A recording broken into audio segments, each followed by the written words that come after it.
IoT, powering the digital economy. Brought to you by Schneider Electric.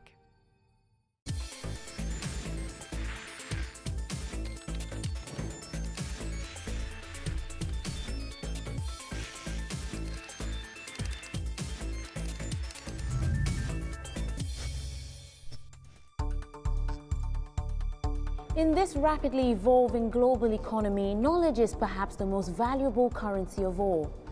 Education is the passport to our future. It equips us with the power to better our lives and transform the world around us. No surprise then that according to the World Bank Group, we spend on average over 4.7% of global GDP on schools, universities, teaching and training. And education is evolving like never before. A rising tide of digital innovation in the sector is revolutionizing the way we learn and the way we think about learning. Education is now more personalized, accessible and profitable than ever. The market for learning platforms alone is a multi-billion-dollar industry, attracting serious attention from startups and existing companies alike. In 2017, global investment in learning technology companies reached over $9.5 billion. In this program, we're looking at how the big players in education are keeping pace with the digital revolution and in the process helping change the way we learn. And what about the new companies born into this brave new world? What technical innovations are they offering to help education thrive? I'll also be talking to an expert in EdTech to find out how education is evolving in the digital landscape and asking how we'll teach the teachers of the future. Educational technology, or EdTech as it's known, is breaking new ground in approaches to education. From cloud-based tuition to augmented reality, EdTech is empowering students and teachers across the globe with new online tools and platforms helping us all meet the shifting demands of the digital age. Around the world, the race is on to digitize learning, and EdTech is a huge growing market.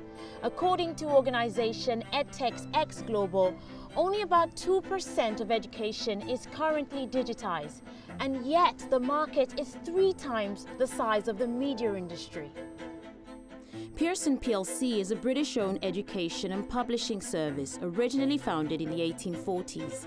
In response to the growing edtech market, Pearson has moved away from traditional publishing and invested heavily in the digital realm to become a dominant force in online learning in over 70 countries worldwide. And after a turbulent year for the business in 2017, Pearson predicts their profits in 2018 to exceed $750 million. Albert Hitchcock is Pearson Education's Chief Technology and Information Officer and a member of the executive team. Prior to joining the company, he was Chief Information Officer for Vodafone and held leadership roles at BAE Industries and Nortel Networks, among others. Pearson is a well-known traditional education brand. Yes, we've seen you forge ahead with EdTech. So what is it about this space that excites you? I think the digital medium gives us the opportunity to really take the education and learning experience to the next level. The technology ultimately will allow us to truly personalize the education experience in a way that both improves learning outcomes, shortens the learning time and the ability to deliver learning at any time, any place around the world. There's been a lot of excitement around your global learning platform, so I would like to know more about it and how it works. Yeah, I mean the vision behind the global learning platform is to basically create a model that a lot of the other digital native companies have already employed. You know, we're all familiar every day with the use of Amazon for retail as an example, Netflix for TV and movies, Spotify for music. Those companies have sort of transformed their sector. The opportunity for us is to create that global platform that will deliver all of our courseware and experiences around the world and to take that learning experience to the next level. So at the core of the platform we're plugging in machine learning and artificial intelligence. It's a complete multi-device agnostic platform, so we can deliver content to any device anywhere in the world. And it's also going to allow us to personalize the experience to the student, but also give the institution and the teaching faculty access to how the student is responding to that experience. What about cross-sector partnerships? Does EdTech make it easier? Well, I think one of the things that EdTech does do is it enables us to really focus on things like employability, as an example. I mean, we know from employers that 40% of students come out of university without the requisite skills needed for each of the sectors. And so I think one of the big opportunities is to work with companies to really sort of help shape education. Here in London, we have something called Pearson College, where we're actually teaching degree-level courses working alongside employers. So as an example, a Unilever could work with us to design a degree-level course that would, serve their needs as an employer. And so I think there's a very tight collaboration here between particular higher education and the professions and the companies to help sort of inform the next generation of learning. As online learning continues to grow, so does the need for schools to manage their teaching over the cloud. Firefly Learning is one company that's been lighting up the sector by offering schools an intuitive, groundbreaking platform that brings students, teachers, and parents closer together. In 2016, Firefly secured the largest Series A funding for an edtech company in the UK with an investment of $6.25 million. Simon Hay is a founding partner at Firefly. While still at school, he and his classmate Joe Matthewson developed an online system to help their teachers and fellow students access school information in and out of the classroom.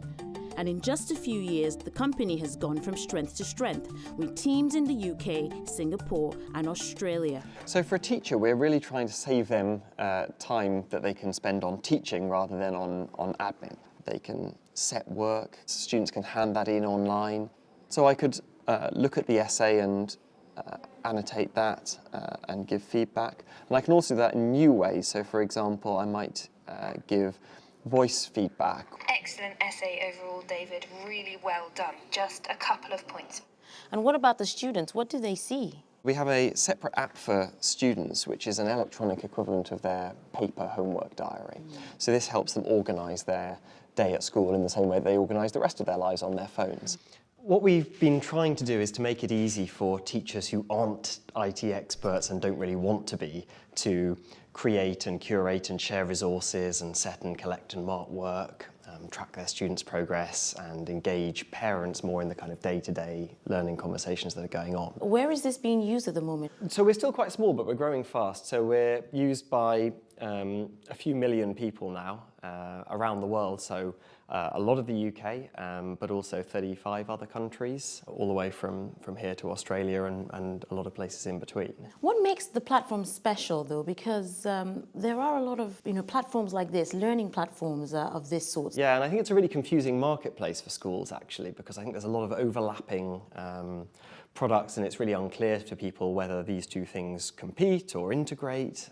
People can talk about feature lists till the cows come home, but I think that probably what sets us apart more is philosophy. So we've tried really, really hard to be focused. We think the way that we make schools happy is by doing a small set of things, and we hope being the best in the world at those, and then playing nicely with others at the edges of that. So we've focused kind of fanatically on the ease of use and the quality of the user experience, because I think unless you get that right and you build something that is usable by every teacher and every member of the school community, not just the enthusiasts or the experts, then you're never going to get the uptake that you need to actually have any impact. And ultimately, that's why we're here, right? We want to make a difference to students' experiences at school and ultimately to their learning outcomes.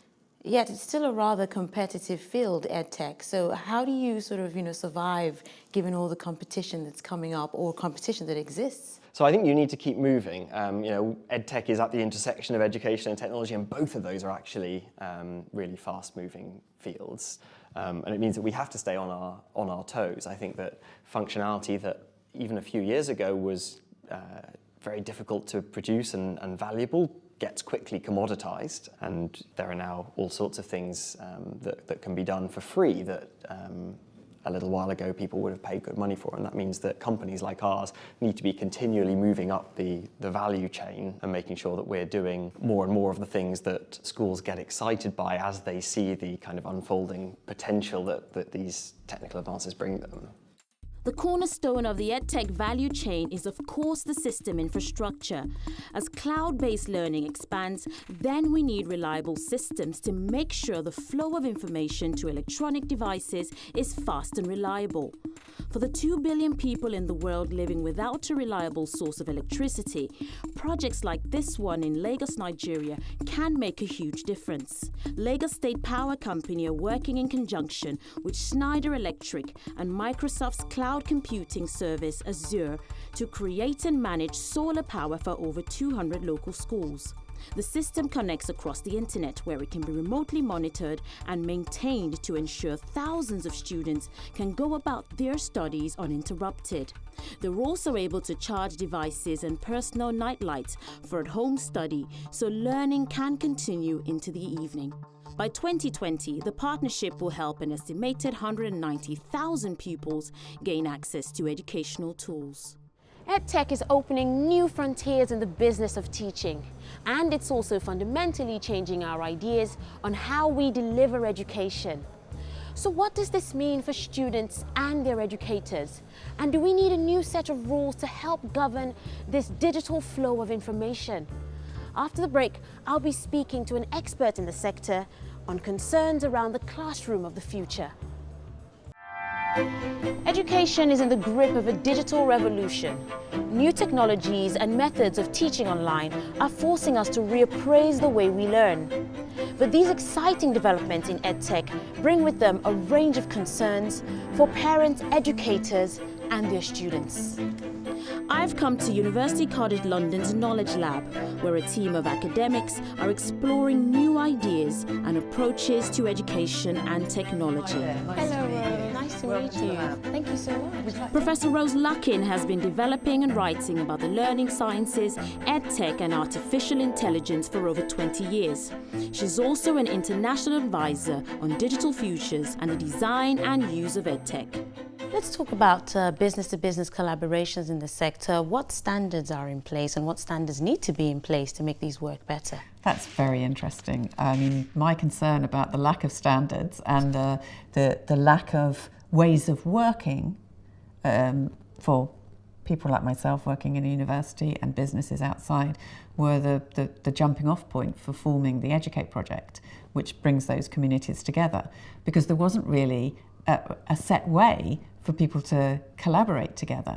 And actually, unlike the health sector, where there's a long tradition of different collaborations, the EdTech ecosystem, so to speak, is still forming. On one side, you have EdTech, which is a very corporate world, whether it's the small entrepreneurs or the larger companies. And then on the other side, you have the educators. And in some cases, those are state education projects. How do we kind of make those two work together? It's different in different countries because there are some intermediaries that try and broker relationships between educators and companies, and that's different across the globe. But in general, the relationship is challenging because the company is obviously trying to make a profit and the educator is wanting to teach or to learn. And it's about trying to find ways of bringing those two agendas together in a way that line up. Now, a lot of EdTech platforms are global platforms, and that brings in itself a new challenge when it comes to regulation. How do we maintain standards? Different parts of the world will have different regulations, and certainly these new EU regulations stipulate what happens within EU member countries. But I think there are not just the regulations that may be enforced in that particular part of the world, but there are also the ethical implications on these companies, particularly those who are working with young people or possibly vulnerable adults too, to be very upfront about exactly what happens to their data, how it's stored, how it's processed, how it's kept private and secure. And I think one of the most important things in this area is actually educating people to understand what's likely to be happening to their data and what questions to ask. I mean, clearly we're very conscious of things like data privacy and security, and we have a very mature program in the company around sort of GDPR and everything we need to do there. And we're very conscious that particularly for student data, we need to make sure that student data is captured in the country of origin, and we comply with all the regulatory requirements that governments have in this space.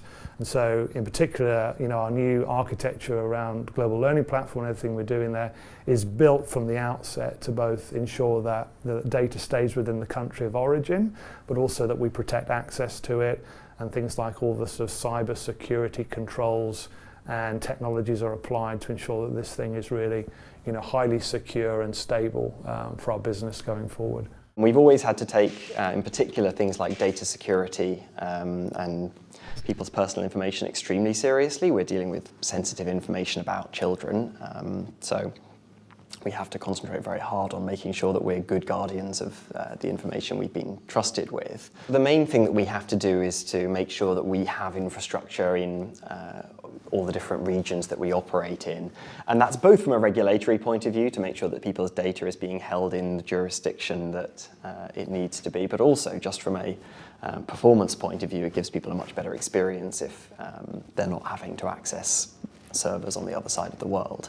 So it kind of makes sense from both standpoints. So far what we found is that the European standards are pretty stringent, and so if we're making sure that we're doing all the things from a technical and a process point of view that we need to do to comply with that stands us in pretty good stead around the world. For Professor Rose Luckin of UCL, another major concern is that of quality control.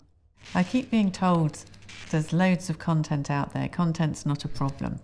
Yes, there is a lot of educational content available on the web through multiple different sorts of devices. It's not all that good a quality.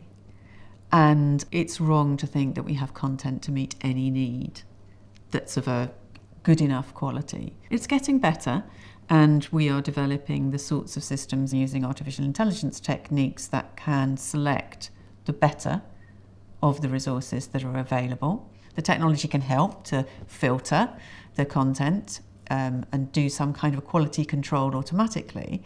And we can also use people to do that. If you think about some of the marketplaces, such as the TES marketplace, that's a global marketplace of resources created by teachers for teachers. Teachers pick the resources that work best, and then other teachers take notice of what the teacher who's just used that resource says about it. And that's a way of kind of using the technology to support human control.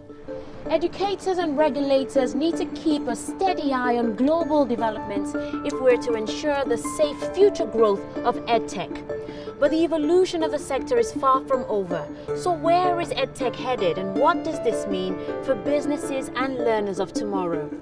After the break, we'll be finding out about new innovations on the horizon. Education technology is big business. Global investment in EdTech rose from $2.5 billion in 2014 to $9.5 billion in 2017. So where is all this investment going, and what does this mean for developments in the future? I think it's interesting. Education is one of the few industries remaining that hasn't been totally transformed by technology in the way that most others have been by now. And I think that's why there's huge opportunity in this space, and it's why we're excited about it, because I think that the change that technology can bring will have real meaningful impact on students' future life directions. And what's largely happened so far is moving traditional pen and paper based processes online. It's great, it gives significant productivity benefits for teachers, it helps save lots of time and money, but what really gets me excited is the stuff that technology makes possible that was never even imaginable in an offline world. So how can we take advantage of this tech to change teaching practices, to give more effective formative feedback to students, to close attainment gaps, to have parents more able to help their children's learning? But we also want to enter new markets around the world, because there are 750 million school students out there, and the vast majority of them are still doing things exactly the same way that their ancestors were 150 years ago. We want to be able to ultimately have the impact that we're having on million students on 10 million or 50 million. When you look at the future of the industry, the EdTech space, where do you see it going? Well, I mean, I think the opportunity is huge, right? So there are 500 million students out there that are not going through formal education, right? There are people out there that are not getting access to high quality learning. And so I think, this is a huge, positive for society if we can get it right. It's also incredibly positive for employers as well if we can equip, people with the skills for employability. We talk about efficacy a lot internally, which is how do we create an experience that truly delivers, an outstanding learning experience that enables people to learn faster, at higher quality, at lower cost. And I think the digital medium is the mechanism with which we can do that through. And obviously engaging with faculty and with teachers, using the digital medium, we think we can have a massive impact and help students and society as a whole. One of the things I think is going to happen is technology is going to become much more invisible. We're going to stop talking and thinking about it as much and just start taking it for granted and relying on it as a implicit part of our daily lives. So I think that technology will blend into the background and become more of a silent enabler. And actually I think schools are a good environment for that because they are quite structured, and so the technology can have a pretty good guess about who you are and where you are and what you're doing and who you're doing it with, and therefore what might be most useful to you right now. So if you're in a physics lesson with your sixth form class, we can tell you, here are the notes that you wrote last time about what you wanted to cover. Don't forget to tell Thomas well done on his last piece of work.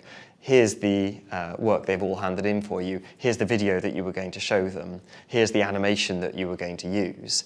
I think there are also opportunities for computers themselves to learn from some of that data. And we can learn how people learn, for example, and give them things that suit their approach and suit their progress and their timelines. We're very excited about artificial intelligence and machine learning because it truly gives us the opportunity to personalise the learning experience. So a good example would be the work we're doing with IBM and IBM Watson, using artificial intelligence to both inform the learning process and also to create a cognitive tutor, as we call it, for students, so that the actual platform itself actually interfaces with the student, and the cognitive tutor is actually asking questions of the student as they go through the course. Some argue that artificial intelligence and EdTech may take over, the classroom and take away the need for teachers. Where do you stand?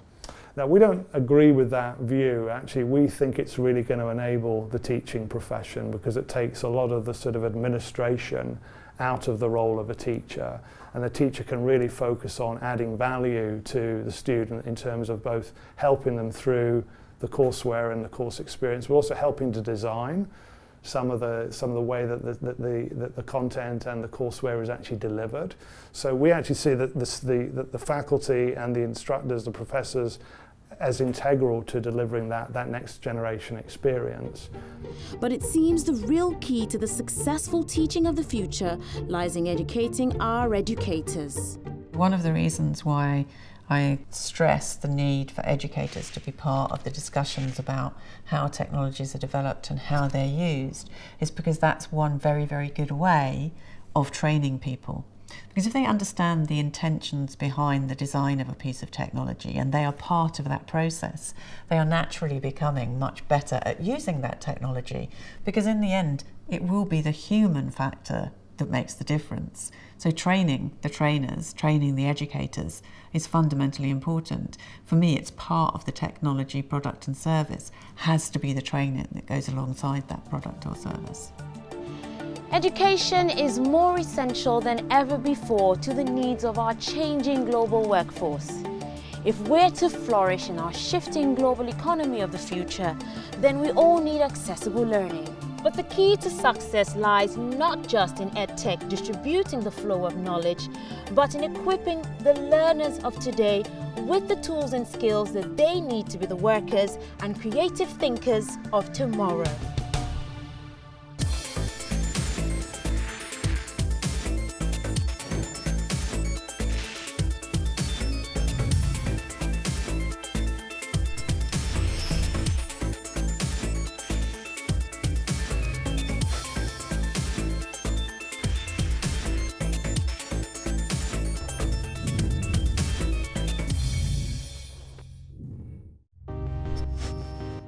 IoT, powering the digital economy. Brought to you by Schneider Electric.